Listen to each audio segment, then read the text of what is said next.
नमस्कार, news room live देख रहे हैं आप सब और मैं हूं आपके साथ रूपाली शर्मा। न्यूज रूम में मेरे साथ मेरी सहयोगी रेणु बाला भी मौजूद है और अगले 40 मिनट हम आपको बताएंगे कि क्या कुछ देश और दुनिया में बड़ी खबरें रहने वाली है, क्या कुछ इस वक्त चल रहा है।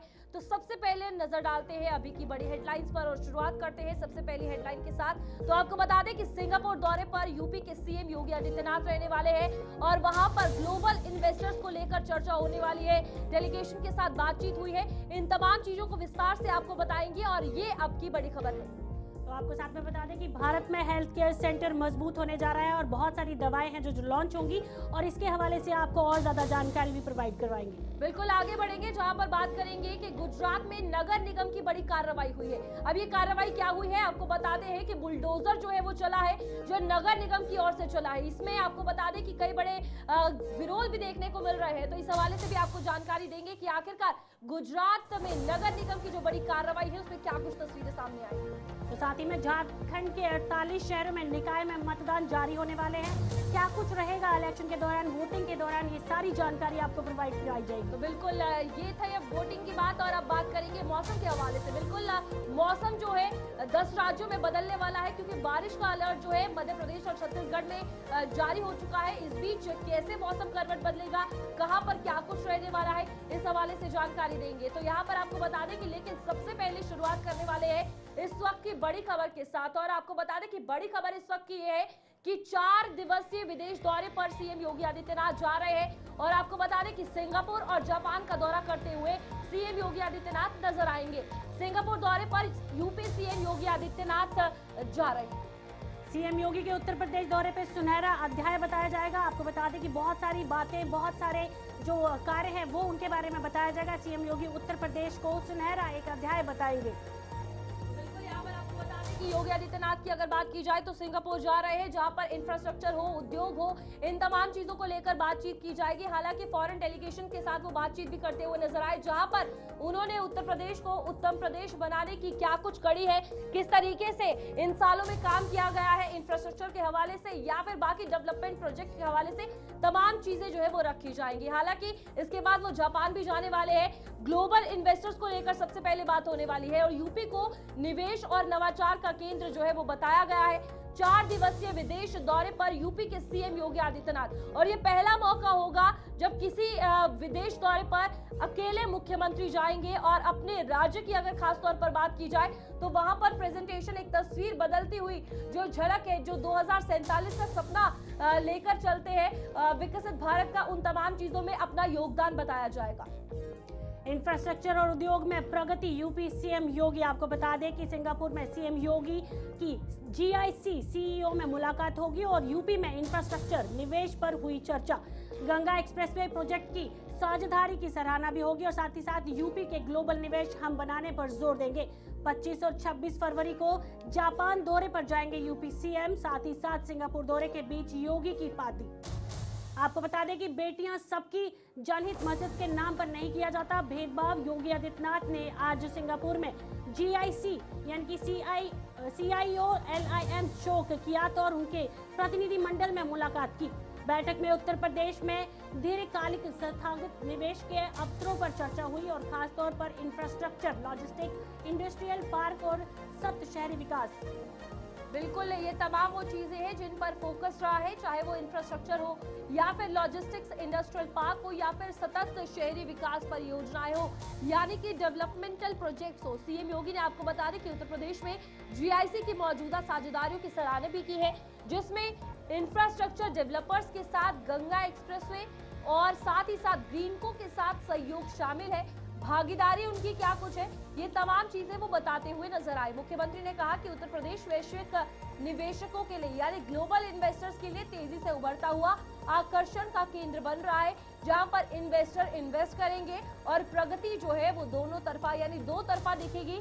और इस बीच ये एक बड़ा जो है वो दौरा रहने वाला है खास, क्योंकि आप देखिए कि जिस तरीके से सीएम के मुख्यमंत्री योगी आदित्यनाथ की अगर खास तौर पर बात की जाए, अपनी जो उनकी छवि है उत्तर प्रदेश को उत्तम प्रदेश बनाने की, और साथ ही साथ जब वो ग्लोबली यानी कि सिंगापुर जाएंगे, जापान जाएंगे, टेक इन्वेस्टर से बात करेंगे या बाकी ग्लोबल इन्वेस्टर से से बात करेंगे तो जाहिर सी बात है भारत की छवि उभरना, यूपी की छवि उभरना ये साफ तौर पर नजर आएगी। इस बीच आपको बता दें कि कारोबारी दिग्गजों के साथ उनकी मुलाकात हो चुकी है और सीईओ के साथ सीएम योगी की बैठक भी हुई है। जीआईसी के सीईओ के साथ अगर बात की जाए तो यहाँ पर आपको बता दें कि टामिसेक को यूपी में आमंत्रित भी किया गया है कि वो यहाँ पर आए और ये और खास हो जाता है जहां पर आप देखिए साफ तौर पर किस तरीके से कारोबारी दिग्गजों के साथ मुलाकात करना। तो यहाँ पर सीएम योगी आदित्यनाथ ने अपने अकाउंट एक्स पर क्या कुछ कहा वो भी आपको बताते हैं। आज सिंगापुर में जीआईसी के मुख्य कार्यकारिणी अधिकारी श्री लिम वो कियाट और उनके प्रतिनिधिमंडल के साथ एक सार्थक बैठक हुई। उत्तर प्रदेश में दीर्घकालिक संस्थागत निवेश के अवसरों का पता लगाया गया, विशेष रूप से अवसंरचना, रसद उद्योग पार्क और सतत शहरी विकास परियोजनाओं में। उत्तर प्रदेश में जीआईसी की मौजूदगी साझेदारियों की सराहना की गई, जिसमें गंगा एक्सप्रेसवे परियोजना में आईआरबी के साथ साझेदारी और राज्य में ग्रीनों के साथ सहयोग शामिल है। तो बिल्कुल ये तमाम बातें उनकी तरफ से कही गई है, चाहे वो इंफ्रास्ट्रक्चर डेवलपमेंट हो या फिर एक्सप्रेसवे परियोजना में आईआरबी के साथ जो साझेदारी की गई थी और ये एक प्रोजेक्ट सक्सेसफुल बना था, इन तमाम चीजों को वो कहते हुए नजर आए हैं। काफी ज्यादा खुश नजर आए हैं जब उनकी बैठक जीआईसी के सीईओ के साथ हुई, फॉरेन डेलीगेशंस के साथ हुई और ग्लोबल इन्वेस्टमेंट को लेकर बातचीत हुई है। तो ये एक बेहद खास है जहां पर 23, 24, 25 और 26 ये 4 दिन वो विदेश दौरे पर रहने वाले हैं। उमेश मिश्रा हमारे संवाददाता हमारे साथ जुड़ चुके हैं। उमेश से जानेंगे, उमेश क्या कुछ लग रहा है उत्तर प्रदेश को उत्तम प्रदेश बनाने की जो एक राह चली है सीएम योगी आदित्यनाथ ने, वो कहां तक इससे और पूरी होती है, नींव कितनी और ज्यादा सुदृढ़ होती है?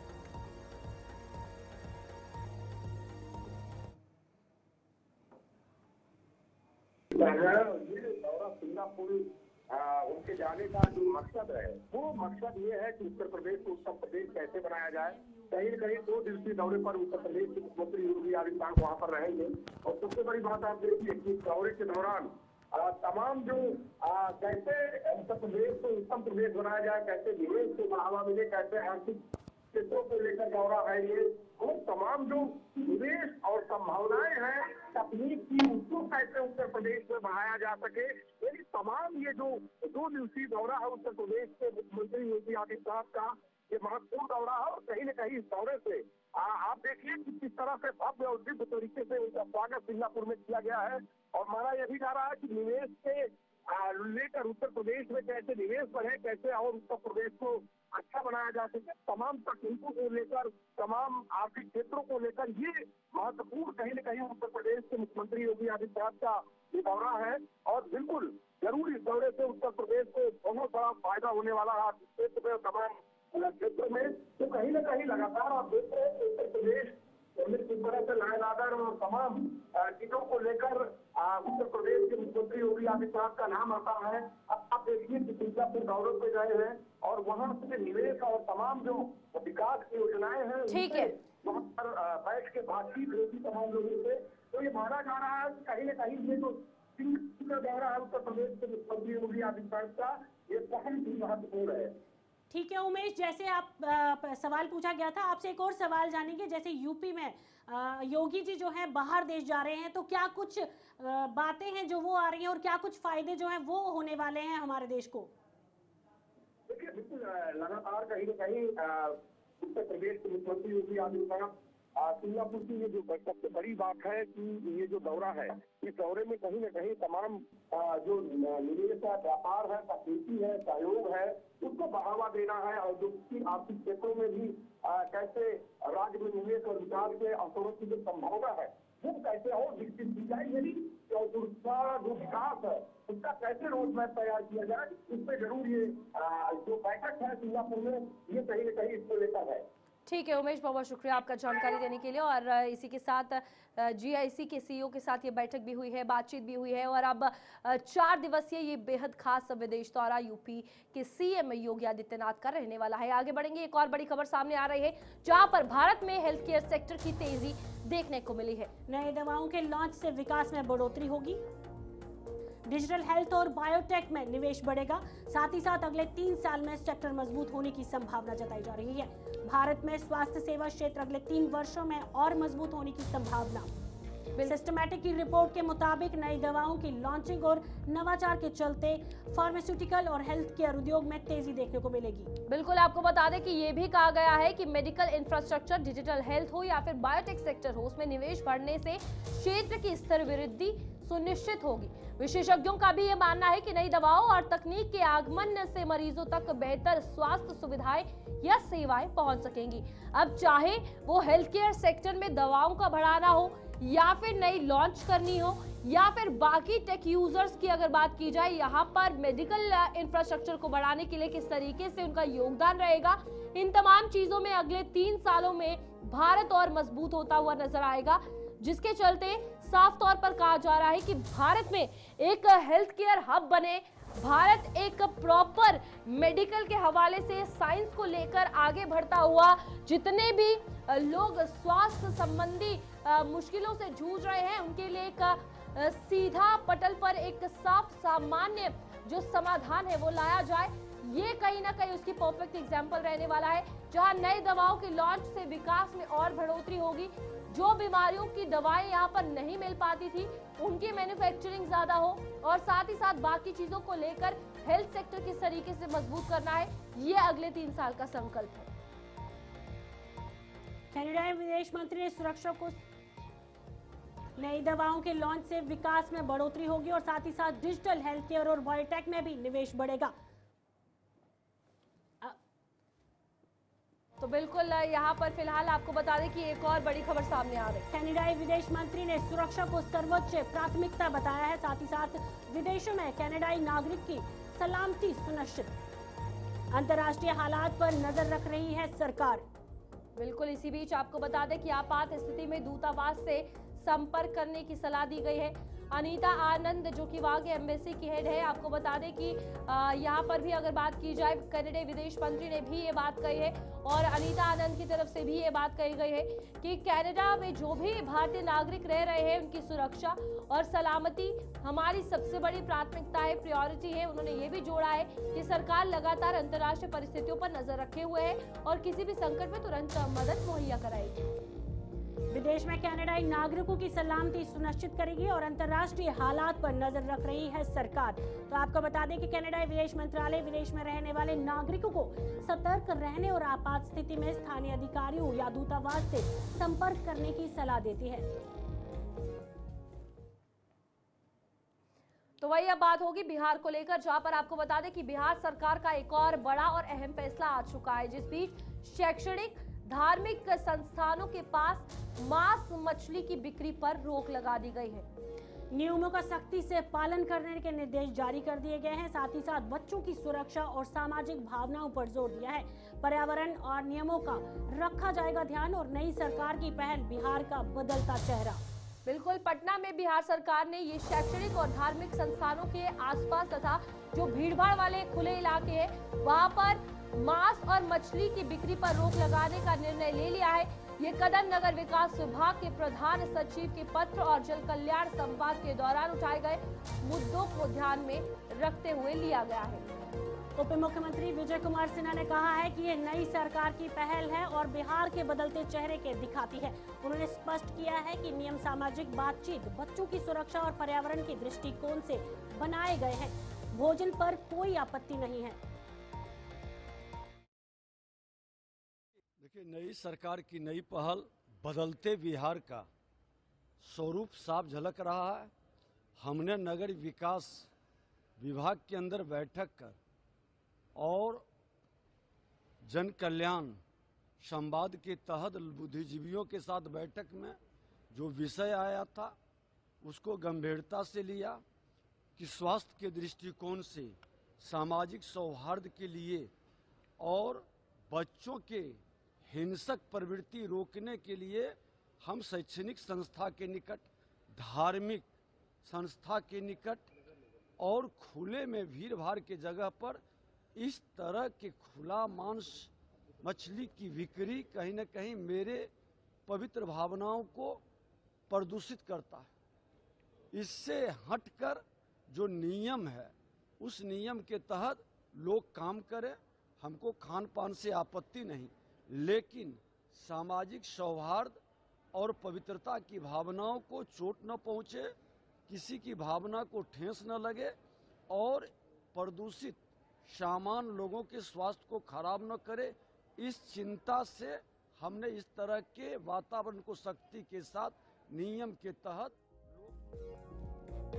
हमने सुना कि बिहार सरकार का क्या कुछ बड़ा बयान था। अब आपको बता दें कि ये समिट प्रोटेस्ट को लेकर बड़ा एक्शन जो है वो जारी कर दिया गया है। 5वीं गिरफ्तारी इसमें हो चुकी है। बिल्कुल आपको बता दें कि ग्वालियर से पकड़ा गया है जितेंद्र यादव को। और इस बीच ये बड़ी खबर है, मध्य प्रदेश यूपी में ताबड़तोड़ रेड जारी है, जहां पर कुछ दिन पहले जब भारत ग्लोबली अपने आप को आगे प्रेजेंट करता हुआ AI इम्पैक्ट समिट 2026 करवा रहा था, उस वक्त हम सबने देखा कि किस तरीके से बीच वहां पर जाकर उस प्रोग्राम के समिट के बीच में जाकर ये प्रदर्शन कांग्रेस के कार्यकर्ताओं की तरफ से, जहां पर अर्धनग्न वो हुए थे, टी-शर्ट्स निकालकर वो वहां पर पहुंचे थे और इसके बाद काफी हंगामा किया गया था उनकी तरफ से। भारत की छवि को धूमिल करने की ये कोशिश की गई, लेकिन आपको बता दें कि एक के बाद एक बड़ी गिरफ्तारी और 4 लोग गिरफ्तार हो चुके हैं। 5वीं गिरफ्तारी जो है वो आज हुई है। ग्वालियर से जितेंद्र यादव को पकड़ा गया है और इस बीच फिलहाल आपको बता दें कि भारतीय जनता पार्टी की तरफ से भी साफ तौर पर हंगामा जो है वो काटा गया और ये कहा गया कि जिस तरीके से ये हरकत की गई है ये बिल्कुल भी सही नहीं है। आप देखिए टी-शर्ट जो है वो प्रिंटेड है और साथ ही साथ इससे हम अंदाजा लगा सकते हैं कि ये ऑल ऑफ अ सडन नहीं आया, यानी कि ये एक प्री प्लान्ड प्रोटेस्ट था जो कि कांग्रेस के कार्यकर्ताओं की तरफ से किया गया। और इस बीच जब AI समिट में ग्लोबल लेवल के लीडर्स, रिसर्चर्स या फिर एकेडमिक्स वहां पर थे, उस दौरान ये हरकत करना साफ तौर पर दर्शाता है कि भारतीय राजनीति और सत्ता के लालच में क्या कुछ कांग्रेस कर सकती है। तो फिलहाल यहाँ पर आपको बता दें कि मध्य प्रदेश की अगर बात करें, वहां पर ताबड़तोड़ रेड जारी है और एक के बाद एक गिरफ्तारियां हो रही है।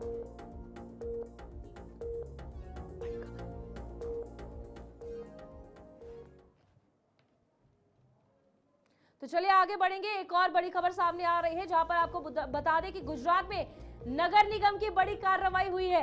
आपको बता दें कि गुजरात में नगर निगम की बड़ी कार्रवाई हुई है। राजकोट में नगर निगम का बड़ा बुलडोजर अभियान जो है वो चलाया गया है। जंगलेश्वर में 1492 मकानों को नोटिस और कई लोगों ने खुद ही तोड़े अपने घर। बिल्कुल आपको बता दें कि शेष ढांचों पर प्रशासन की कार्रवाई हुई है और साथ ही साथ आपको बता दें कि राजकोट में नगर निगम का ध्वस्तीकरण ये अभियान जारी है। जंगलेश्वर में 1492 मकानों को नोटिस जारी हो चुका है।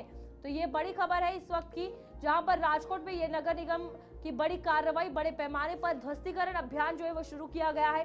राजकोट म्युनिसिपल कॉर्पोरेशन ने करीब 1492 मकानों को अवैध निर्माण के आरोप में नोटिस जारी किए थे। नोटिस के बाद कई निवासियों ने स्वयं ही अपने मकान तोड़ दिए, जबकि बाकी बचे ढांचों को हटाने के लिए प्रशासन ने बुलडोजर चलाना शुरू कर दिया। साथ ही साथ मौके पर भारी पुलिस बल तैनात है और प्रशासन ने कहा है कि कार्रवाई नियमानुसार की जा रही है, जबकि कुछ स्थानीय लोगों ने पुनर्निवास की मांग उठाई है। बिल्कुल जाहिर सी बात है, बेघर हुए लोगों ने अब दोबारा से उन्हें पुनर्वास यानी कि आशियाना देने की मांग की है। ये वो तस्वीरें हैं उस वक्त की जब ध्वस्तीकरण अभियान जो है वो चलाया गया और राजकोट म्युनिसिपल कॉर्पोरेशन यानी कि RMC की तरफ से ये कार्रवाई की गई है। जब ये कार्रवाई हो रही थी तो कुछ लोग अपने घर खुद ही तोड़ते हुए नजर आए और उसके बाद अब ये अपील की जा रही है कि जिन लोगों के घर तोड़े गए हैं उन्हें जो है एक प्रॉपर आशियाना दिया जाए, एक जगह दी जाए जहां पर वो फिर से पुनर्वास कर सके। चलिए हमारे संवाददाता परवेज कुरैशी हमारे साथ जुड़ चुके हैं। परवेज, बताइएगा क्या कुछ कार्रवाई जो है वो देखने को मिली है, हालांकि अभी क्या कुछ सिनेरियो बना हुआ है इस बुलडोजर कार्रवाई के बाद? परवेज, आप तक आवाज पहुंच पा रही है? परवेज, आप सुन पा रहे हैं? तो चलिए, परवेज तक हमारी आवाज़ नहीं पहुंच पा रही, लेकिन अभी फिलहाल आपको जानकारी देंगे। ऑन ग्राउंड जो है वो मौजूद है और इस वक्त आप देखिए ये वो ध्वस्तीकरण की कार्रवाई है जो बड़े पैमाने पर की गई है। और गुजरात में नगर निगम की ये बड़ी कार्रवाई, जिसके बाद कई लोगों के घर जो है वो तोड़े गए हैं। करीब 1492 मकानों को नोटिस भी जारी किया गया था। पहले ही वार्निंग नोटिस जो है वो कह दिया गया था कि अपना घर जो है वो खाली कर दिया जाए, और लोगों ने आप देखिए रोष में ही आके अपने घर तोड़े हैं, गुस्से में आकर ही अपने घर तोड़े हैं। और ये उनके कहीं ना कहीं दुख जताने का, ये प्रदर्शन या रोष जताने का एक तरीका था कि अपने मकान खुद ही लोगों ने तोड़ दिए। इस बीच कई लोग बेघर हो चुके हैं, जहां पर आप देखिए करीब 1500 के आसपास ये घर है और एकदम से इलीगली इतने सारे घर बनाए गए हैं। नगर निगम की जब बड़ी कार्रवाई हुई है तो उन्होंने कार्रवाई से पहले नोटिस जारी किया और उसके बाद ये मकान जो है वो बुलडोजर कार्रवाई के चलते तोड़ दिए। तस्वीरें देखिए, तस्वीर आप उस वक्त की देख सकते हैं जहां पर महिला अपने घर की किस तरीके से ईंटें उठा रही है। अपना घर तोड़ते हुए ये लोग खुद नजर आए हैं बुलडोजर कार्रवाई के साथ साथ। राजकोट में ये पूरी कार्रवाई हुई है नगर निगम की, और इस बीच अभी यही कहा गया है कि ये तमाम मकान जो है वो खाली करवा दिए गए। चलिए, परवेज एक बार फिर से हमारे साथ जुड़ चुके हैं। परवेज, बताइएगा कार्रवाई कहां तक पहुंची है इस वक्त, क्या कुछ तस्वीरें हैं, क्या कुछ पूरा मामला रहा जिसके चलते 1492 इतना बड़ा नंबर है जिन लोगों के घरों पे नोटिस गया है? जी बिल्कुल, आपको बता दे कि राजकोट के आजी नदी के किनारे आया हुआ जंगलेश्वर, जहां पर 1500 से ज्यादा मकान थे और नगर पालिका बता रही है कि ये अवैध तरीके से बनाए गए थे और इनको खाली कराने के लिए नोटिस भी जारी किए गए थे और 23 तारीख तक का इनको समय दिया था कि ये खाली करा दिया जाए, वरना हम इस पर डिमोलिशन का काम शुरू करेंगे। और आज 23 तारीख तक आज सुबह से ही राजकोट महानगर पालिका की टीम पुलिस काफले के साथ जो है जंगलेश्वर पे पहुंच चुकी है और ये पूरे मकानों को हटाने की कामगिरी शुरू कर रही है। और नोटिस देने के बाद कई लोगों ने अपने आप से ही मकानों को खाली कर दिया था। परवेज, अभी इस वक्त क्या कुछ सिचुएशन है अगर बात की जाए जिन लोगों ने अपने घर खोए हैं, आशियाने खोए हैं, उसके बाद क्या कुछ उन्हें कोई आश्वासन मिला है पुनर्वास को लेकर? जी बिल्कुल, जिस तरह से इनको नोटिस मिली थी उसके बाद वहां से रहने वाले लोगों ने सभी जगह पर अपनी शिकायतें दर्ज करवाई थी। नगर पालिका में याचिकाएं दर्ज की थी, यहाँ तक के कोर्ट में भी याचिकाएं दर्ज की गई थी और इनके आशियाने जो उजड़ रहे थे उसके लिए मांग की गई थी कि इनको दूसरा सुरक्षित स्थानों पर कई जगह दी जाए, लेकिन कहीं पर भी इनकी मांग फिलहाल सुनने में नहीं आई थी। और आज सुबह से ही नगर निगम और पुलिस के काफिले के साथ इनके मकान को ध्वस्त करने के लिए टीम पहुंच चुकी थी, जो कि इस मामले को लेकर नेताओं ने भी कई बड़े निवेदन दिए थे। नेताओं के निवेदन भी गुजिश्ता कल सामने आए थे, जिसमें उन्होंने बताया था कि अगर अवैध तरीके से ये बांधकाम किए गए हैं तो फिर इनमें पानी और बिजली की सुविधाएं किस तरह दी जा रही थी, इस तरह से काफी मुद्दों के ऊपर सवाल खड़े हुए।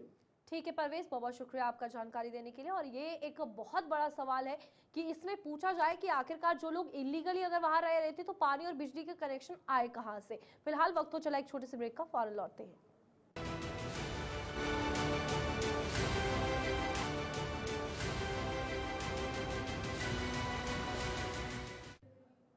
चलिए, ब्रेक के बाद लौट चुके हैं। खबरों का सिलसिला एक बार फिर से न्यूज रूम लाइव में शुरू करते हैं और इस वक्त की एक और बड़ी खबर सामने आ रही है, उस पर नजर डालते हैं, जहां पर आपको बता दें कि भारत टैक्सी के सारथियों से बातचीत अमित शाह करेंगे। तो आपको बता दें थोड़ी ही देर में गृह मंत्री अमित शाह करेंगे बातचीत टैक्सी ड्राइवरों से। ड्राइवरों की समस्याओं और सुझावों पर करेंगे सीधी चर्चा और साथ ही साथ परिवहन क्षेत्र के लिए अहम पहल माना जा रहा है संवाद। आपको बता दें कि भारत टैक्सी के साथियों के साथ बातचीत करेंगे अमित शाह और थोड़ी ही देर में गृह मंत्री अमित शाह करेंगे बातचीत और ड्राइवरों की समस्याओं और सुझावों पर करेंगे सीधी चर्चा। तो बिल्कुल आपको बता दें कि फिलहाल परिवहन क्षेत्र के लिए ये अहम पहल मानी जा रही है, जिसको लेकर गृह मंत्री अमित शाह जो है वो फिलहाल इन टैक्सी ड्राइवर्स के साथ बातचीत करेंगे।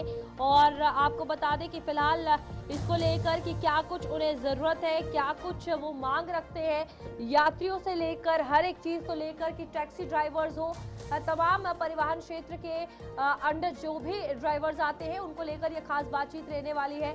और अमित शाह यानी कि खुद गृह मंत्री अमित शाह उनसे बातचीत करते हुए नजर आएंगे और थोड़ी ही देर में यानी कुछ मिनटों के बाद ये बातचीत जो है ये मीटिंग शुरू होगी और सुझाव, समस्याएं, तमाम इस पर सीधी चर्चा होगी कि वो क्या कुछ डिमांड रखते हैं, क्या कुछ उन्हें दिया जा रहा है, क्या कुछ बदलाव होने चाहिए। ये तमाम चीजें इस मीटिंग का खास हिस्सा रहेंगी, इस बातचीत का अहम हिस्सा रहने वाली है, जिसमें तमाम टैक्सी ड्राइवर्स परिवहन क्षेत्र में बड़े बदलाव के लिए गृह मंत्री अमित शाह उनसे बातचीत करते हुए नजर आएंगे।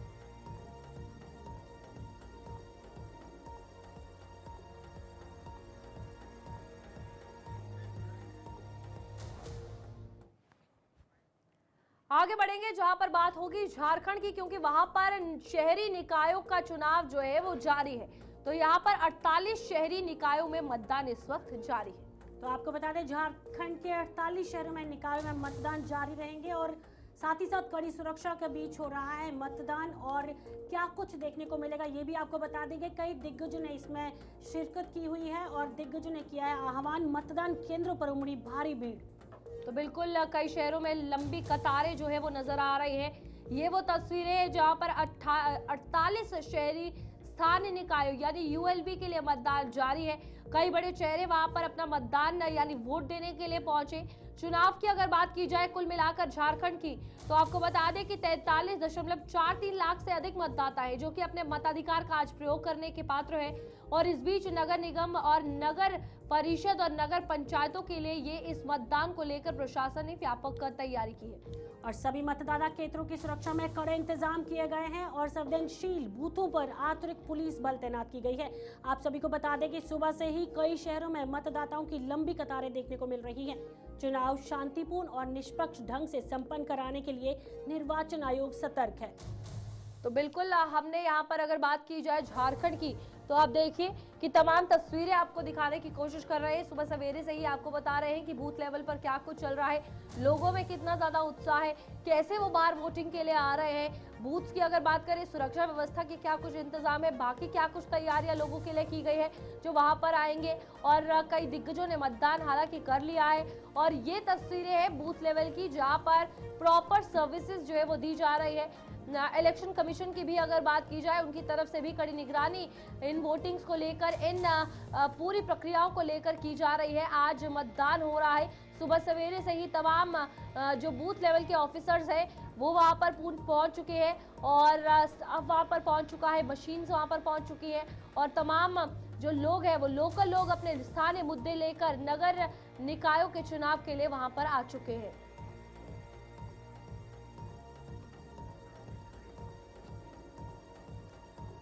चलिए एक और बड़ी खबर, नहीं थम रहा धमकियों का सिलसिला। बिल्कुल यहाँ पर लगातार दिल्ली के स्कूलों में फिर बम से उड़ाने के ईमेल जो है वो रिसीव हुए हैं और धमकी मिलने के बाद जांच जारी है। तो आपको बता दें कि आर्मी पब्लिक स्कूल, एयरफोर्स, बाल भारती स्कूल को धमकी मिली है और धमकी से भरा ईमेल जो है वो भी मिला है। नहीं थम रहा है धमकियों का सिलसिला। किस तरीके से दिल्ली में जो पहले भी स्कूल्स में कुछ ईमेल्स आए थे और एक बार फिर से दिल्ली के स्कूलों में फिर से धमकी भरे ईमेल जो है वो मिले हैं और सिक्योरिटी तत्पर है अपने इस पूरे कार्य में। आर्मी पब्लिक स्कूल को जिस तरीके से धमकी भरा ईमेल आया है, सभी सिक्योरिटी वहां पहुंच चुकी है और पुलिस और बम निरोधक दस्ता मौके पर ही जांच में जुट चुकी है। तो आपको बता दें दिल्ली के स्कूलों में फिर से धमकी भरे ईमेल जो हैं वो रिसीव किए गए हैं। धमकी मिलने के बाद तेजी से जांच जारी कर दी गई है और साथ ही साथ पुलिस और बम निरोधक दस्ता मौके पर जांच में जुट चुकी है। तो बिल्कुल यहाँ पर लगातार ये सिलसिला, चाहे ना ही सिर्फ दिल्ली की बात की जाए बल्कि देश भर के अलग अलग राज्यों में जो ईमेल रिसीव हो रहे हैं वो कहीं ना कहीं एक बहुत बड़ा अब मैटर ऑफ इन्वेस्टिगेशन है कि आखिरकार इनका मकसद क्या कुछ है, क्या कुछ ये चाहते हैं। जिस तरीके से आप देखिए दिल्ली के भी आज फिर से कई स्कूल ऐसे हैं जिन्हें बम भरा यानी कि बॉम्ब थ्रेट बड़ा ईमेल रिसीव हुआ है। इससे पहले भी हमने देखा था कि स्कूल सुबह 8:30 बजे जब खुलते हैं तब भी एक ईमेल रिसीव हुआ ताकि अफरा तफरी जो है वहां पर मच जाए और ऐसा ही देखने को मिला, जिसके बाद तमाम स्टाफ मेंबर्स हो या फिर स्कूल के बच्चे हो उनके चलते स्कूल खाली करवा दिया गया। उसके बाद जो बॉम्ब स्क्वाड की टीम है वो भी वहां पर पहुंची। फिलहाल आपको बता दें कि ये जो तमाम स्कूल्स हैं जहां पर धमकी भरे मेल आए हैं वहां पर अभी कोई भी संदिग्ध वस्तु बरामद नहीं हुआ है, चाहे आर्मी पब्लिक स्कूल हो, एयरफोर्स हो या फिर बाल भारती स्कूल हो। यहाँ पर अभी तक पूरी चेकिंग जो है वो की जा रही है। पुलिस ऑन ग्राउंड है, सिक्योरिटी के हवाले से हर एक चीज की पुख्ता जांच की जा रही है।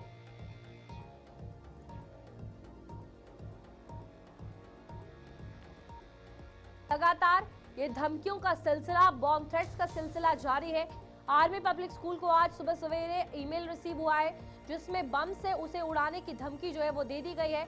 और अब ये ईमेल्स आ कहां से रहे हैं, किन वजहों के कारण आ रहे हैं, जो शांति बनी हुई है उसे बिगाड़ने की कोशिश। और हम सबने देखा था कि दिल्ली को आज से ठीक 1-2 दिन पहले ऑलरेडी अलर्ट पर कर दिया गया है, जहां पर कई लोगों की गिरफ्तारी भी हुई है। चलिए एक और बड़ी खबर सामने आ रही है, जहां पटना BSEB की परीक्षा की शुरुआत हो चुकी है और परीक्षा केंद्रों पर छात्रों की भीड़ देखने को जो है वो मिल रही है और शांतिपूर्ण और निष्पक्ष ढंग से कराने के निर्देश भी जारी कर दिए गए हैं। तो आपको बता दें कि कड़ी सुरक्षा में परीक्षा जो है वो आयोजित की जा रही है। और इसी के साथ आपको फिर से बता दें कि पटना BSEB परीक्षा की शुरुआत जो है वो शुरू हो चुकी है। बिल्कुल, पटना से इस वक्त की बड़ी खबर सामने आ रही है, जहां पर आपको बता दें कि परीक्षा केंद्रों की अगर बात की जाए, वहां पर कड़ी निगरानी जो है वो की गई है।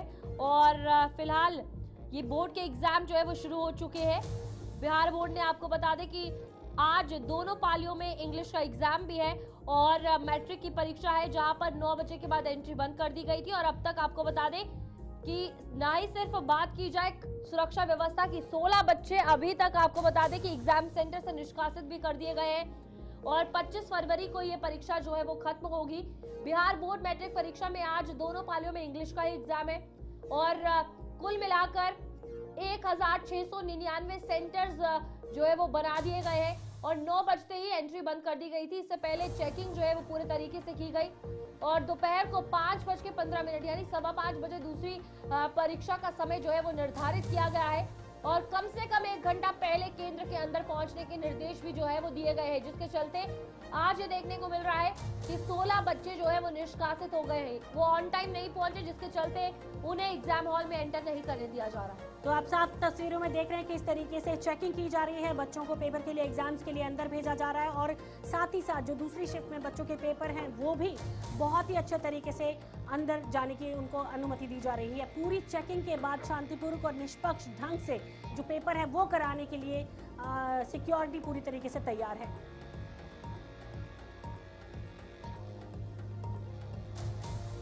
तो फिलहाल ये देखिए, ये तस्वीरें हैं एग्जाम सेंटर्स की, जहां पर साफ तौर पर पूरी तैयारियां जो है वो बोर्ड की परीक्षाओं के लिए की गई है।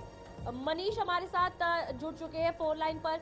मनीष बताइएगा, क्या कुछ तस्वीरें आज एग्जाम सेंटर से देखने को मिली है? देखिए 17 फरवरी से 25 फरवरी तक के बिहार बोर्ड बिहार चलने वाली है 10वीं का। ऐसे तो पूरी तरीका से पुख्ता इंतजाम किए गए हैं BSEB बोर्ड की तरफ से। जहाँ तक कि छात्र और छात्राएं की बात करें तो समथिंग इस बार 15 लाख से अधिक छात्र छात्राएं इस बार मैट्रिक का एग्जाम दे रहे हैं। वहीं दूसरी तरफ अगर प्रशासनिक दृष्टिकोण से बात करें या खासकर शिक्षा विभाग के तरफ से बात करें तो काफी पुख्ता इंतजाम किए गए हैं। जहाँ तक कि छात्र और छात्राएं हैं उनका जूता और जो कहें तो इस बार मौजा जो पहन के आते थे उन्हें भी खुलवाने का आदेश दिया गया है। ऐसे में पुख्त जानकारी के अनुसार अगर हम बात करें तो कड़ी व्यवस्था के साथ इस बार मैट्रिक का एग्जाम दिया जा रहा है। सरकार और प्रशासन की तरफ से पूरी तरीका से शिक्षा विभाग के जितने भी कर्मी हैं मुस्तैद हैं और हेल्पलाइन नंबर भी जारी किया गया है। जी मनीष, तो एक और सवाल आपसे रहेगा, जिस प्रकार से बहुत बच्चे जो हैं स्क्रीन पर वो देखने को मिल रहे हैं, तो क्या कुछ सिक्योरिटी की तरफ से, जैसे हमने हाल ही में देखा था बहुत सारे सेंटर्स में बच्चे जो हैं वो टाइम पर नहीं पहुंच पाए थे और उनके एग्जाम्स नहीं हो पाए थे, तो क्या ऐसी कुछ देखने को मिला या सभी बहुत ही सही तरीके से टाइम पर पहुंच के अपने एग्जाम्स देने के लिए तैयार हैं? जी, जहाँ तक के टाइमिंग की बात थी तो टाइमिंग का बात को लेकर के कहीं ना कहीं इस मामले में बिहार विधानसभा और बिहार विधान परिषद में दोनों में मुद्दा उठने का काम किया गया, लेकिन बिहार विद्यालय परीक्षा समिति की तरफ से कोई भी टाइम में किसी प्रकार की कोई रिलीफ नहीं मिली है। लेकिन साफ शब्दों में कहा जाए तो स्टूडेंट और विद्यार्थी जितने भी हैं वो टाइम से पहुंच चुके हैं, ऐसे में जानकारी के अनुसार। जी जी मनीष। बिल्कुल मनीष, सवाल ये रहेगा कि जिस तरीके से चीटिंग को लेकर, यानी कि जो यहाँ पर ये बड़ी धोखाधड़ी देखने को मिलती है बच्चों की तरफ से, क्योंकि हमने इस तरीके से पहले भी देखा है, यूपी में भी परीक्षाएं हो रही होती है, पेपर किसी का होता है, देने कोई और पहुंचता है। इन तमाम चीजों से बचने के लिए इस बार बिहार प्रशासन ने क्या कुछ तैयारियां की? देखिए, जहाँ तक चीटिंग की बात करें तो चीटिंग को लेकर के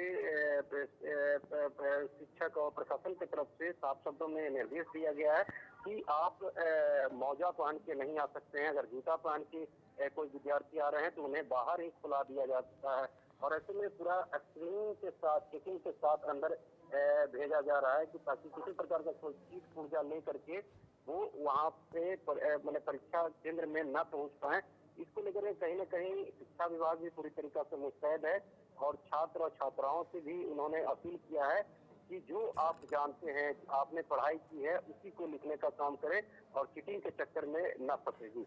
मनीष, अभी तक ये भी सामने आया है कि 16 बच्चे सुबह सवेरे के एग्जाम का जो टाइम था उसमें निष्कासित हो चुके हैं। क्या कुछ उनकी वजह रही?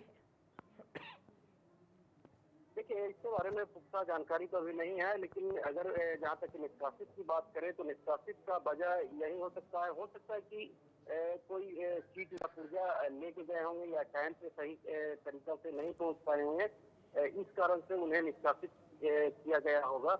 हालांकि पुख्ता जानकारी के बाद ही हम अपने तमाम दर्शकों को साझा करेंगे। जी ठीक है मनीष, बहुत बहुत शुक्रिया आपका ज्वाइन करने के लिए। और मनीष पांडे हमारे साथ जुड़े हुए थे। एक और बड़ी खबर, जहां पर स्वामी अविमुक्तेश्वरानंद पर एफआईआर दर्ज हो चुकी है। बिल्कुल आपको बता दें कि मामले की जांच शुरू हो चुकी है, और पॉक्सो एक्ट के तहत ये जो पूरा एफआईआर का मामला है वो दर्ज किया गया है, जहां पर यौन उत्पीड़न, यौन शोषण के आरोप जो है स्वामी अविमुक्तेश्वरानंद पर लगे। तो आपको बता दें, स्वामी अविमुक्तेश्वर पर जो एफआईआर दर्ज हुई है उस पर क्या कुछ होगा वो भी आपको बताएंगे। साथ ही साथ आपको बता दें कि मामले की जांच जो है वो शुरू कर दी है। किस तरीके से बालिकाओं के साथ साक्ष्यों के आधार पर आगे की कार्रवाई जो है वो की जाएगी। बहुत सारे केस जो है वो उस पर लगे हैं, पॉक्सो के मामले। बिल्कुल आपको बता दें कि मामले को लेकर सियासी घमासान भी शुरू हो चुका है, और स्वामी अविमुक्तेश्वरानंद के साथ साथ आपको बता दें कि और भी शिष्य हैं जिन पर एफआईआर दर्ज कर ली गई है। आपको बता दें कि 2 बच्चे ऐसे हैं जिनका ऑन रिकॉर्ड रिपोर्ट जो है वो भी सामने आई है, जहां पर उन्होंने पूरा साक्ष्य बताया, पूरा मामला बताया कि किस तरीके से उनके साथ यौन उत्पीड़न किया गया है, यौन शोषण किया गया है। और ये एक बहुत बड़ा धब्बा है कि इस तरीके के शंकराचार्य, जहां पर शंकराचार्य की गद्दी संभाले हुए स्वामी अविमुक्तेश्वरानंद खुद को कहते थे, अब उन पर इस तरीके के इल्जाम लग रहे हैं। बड़ी बात यह है कि जब सनातन की रक्षा करने वाले, सनातन को आगे बढ़ाने वाले ही खुद ऐसी हरकतें करेंगे तो देश कहाँ जाएगा। बच्चियों के साथ यौन उत्पीड़न किया जा रहा है, यौन शोषण किया जा रहा है, और इस बीच एफआईआर दर्ज है। आगे की जांच और कार्रवाई जारी रहेगी। तो चलिए, न्यूज रूम लाइव में अभी के लिए इतना ही। मुझे और मेरी सहयोगी को दीजिए इजाजत। नमस्कार।